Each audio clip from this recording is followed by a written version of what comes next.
Good day mga kahabs. Another day, another blessed day. Ug karong adlaw ang atong lutuon, karning baboy sa langka. So first step, limpyuhan jud nato ang atong baboy ug syempre ang langka. Ato lang ang idungag lata. So magamit lang ta ani og pressure cooker. So while natak-ang na nato na, mag-prepare na diri og lamas, sibuyas bombay, ahos,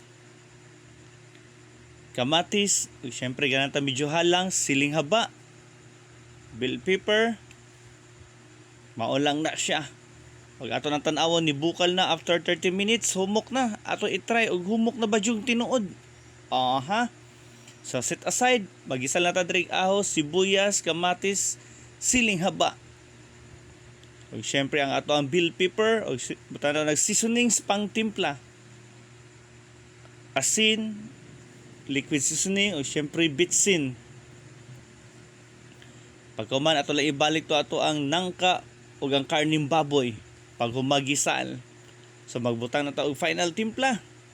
Ug maghukad na ta, mangaon na ta. Always remember mga kahabs, tanang grasya gikan sa kaitasan, always natong pasalamatan.